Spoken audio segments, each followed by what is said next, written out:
اگر ہم اپنے ارد گرد کا جائزہ لیں تو آپ کو چند ایسے لوگ اپنے دوستوں میں، عزیزوں میں، رشتہ داروں میں، ملنے جلنے والوں میں ضرور نظر آئیں گے کہ جن کا مشغلہ صرف اور صرف یہ ہوتا ہے کہ کسی نہ کسی طرح کسی کی کوئی ایسی بات، ایسی غلطی یا کوئی ایسی کمزوری ہاتھ لگ جائے جس کا وہ فسانہ بنائیں اور عزیزوں، رشتہ داروں میں، ملنے جلنے والوں میں ان کی عزت خراب کریں اور ان کی نیک نامی کو نقصان پہنچائیں۔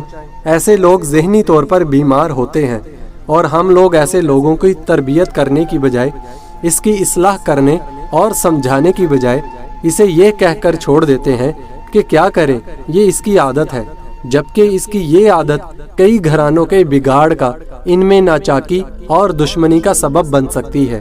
ایسے لوگ منفی سوچ کے حامل کہلاتے ہیں جو کہ ہمیشہ شر کا باعث ہوتے ہیں، خیر کا نہیں۔ ایسے لوگوں کی اصلاح عقل مندی سے اگر کر دی جائے تو اس کی زندگی بدل سکتی ہے۔ حدیث شریف کا مفہوم ہے کہ جو شخص دوسروں کے عیبوں کی پردہ پوشی کرے گا، اللہ تعالیٰ اس کے عیبوں کی پردہ پوشی فرمائیں گے۔ یقیناً غلطی انسان سے ہی ہوتی ہے اور انسان غلطی کا پتلا ہے، لیکن اگر اس غلطی کی اصلاح اس طریقے سے کی جائے کہ غلطی کرنے والے کی عزت نفس بھی مجروح نہ ہو اور اس کو یہ احساس بھی رہے کہ اس کی غلطی معاف تو ہو گئی ہے لیکن اب وہ زندگی میں آئندہ ایسی غلطی نہیں کرے گا، اور دوسرا یہ کہ وہ معاشرے کا ایک مفید شہری بھی بن کر دکھائے گا۔ غلطی کی پردہ پوشی کے حوالے سے مجھے ایک بہت پرانا قصہ یاد آ گیا۔ ایک کلاس میں ایک لڑکے نے پروفیسر سے شکایت کی کہ سر، میری سالگرہ پر میرے والد صاحب نے مجھے ایک گھڑی تحفے میں دی تھی اور وہ مجھے بہت ہی عزیز ہے۔ میں ابھی تھوڑی دیر کے لیے باتھ روم میں گیا تھا اور گھڑی ڈیسک پر رکھ کر چلا گیا تھا۔ واپس آیا تو گھڑی نہیں تھی، کسی نے اٹھا لی۔ میں بہت پریشان ہوں، کیا کروں؟ پروفیسر صاحب نے کہا کہ اس دوران نہ تو کوئی کلاس روم سے باہر گیا اور نہ ہی کوئی باہر سے اندر آیا، تو وہ گھڑی کلاس روم میں ہی ہوگی۔ پروفیسر صاحب نے اس کا یہ حل نکالا کہ سب بچوں سے کہا اپنے اپنے رومال نکالیں۔ پروفیسر صاحب نے سب کی آنکھوں پر رومال باندھ دیے اور ایک ایک کر کے سب کی تلاشی لینا شروع کر دی۔ تلاشی کے دوران ایک لڑکے کے پاس سے وہ گھڑی نکل آئی۔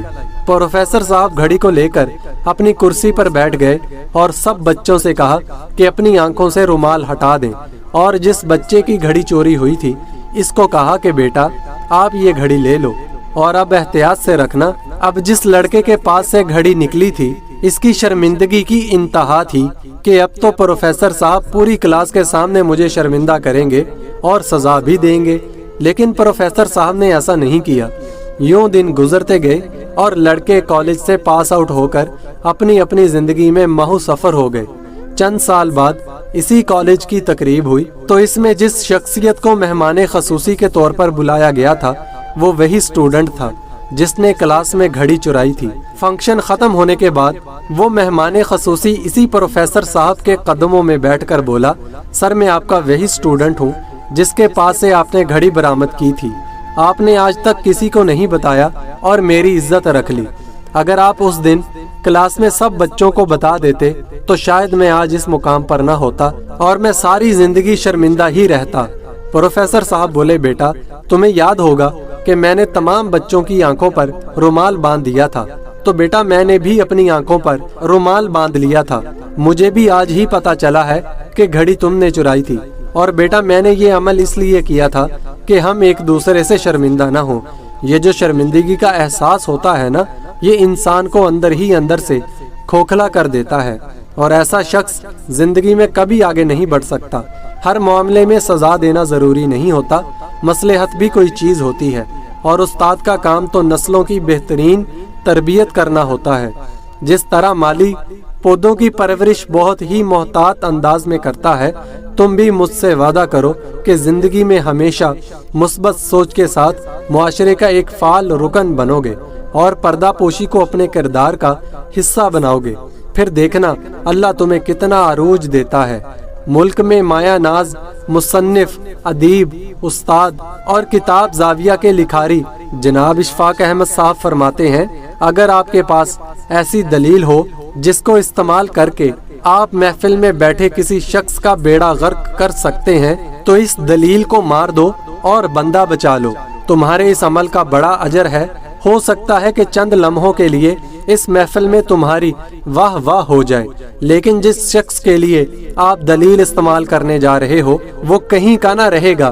ایک تاریخی واقعہ ملاحظہ ہو، ایک بار حضرت امام حسن رضی اللہ تعالی عنہ اور امام حسین رضی اللہ تعالی عنہ مسجد میں نماز کے لیے داخل ہوئے تو ان کی نظر ایک بزرگ پر پڑی جو کہ وضو کر رہے تھے، تو امام حسن رضی اللہ تعالی عنہ اور امام حسین رضی اللہ تعالی عنہ دونوں ان بزرگ کے دائیں اور بائیں بیٹھ کر بزرگ سے بولے کہ آپ ذرا ہم میں فیصلہ فرما دیجئے کہ ہم میں سے کون وضو صحیح کرتا ہے۔ جب دونوں وضو کر چکے تو بزرگ بولے، بیٹا آپ دونوں ہی صحیح وضو کر رہے تھے، میں ہی غلط تھا۔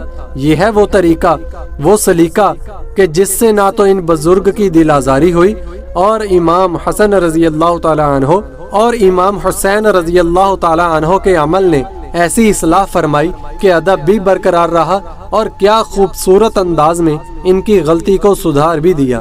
ہم اگر ذرا سا سمجھداری اور مصلحت سے کام لیں تو ہم احسن انداز سے بھی کسی کی اصلاح کر سکتے ہیں اور دوسرے کی عزت نفس مجروح کیے بغیر اس کو صحیح راہ پر ڈالا جا سکتا ہے۔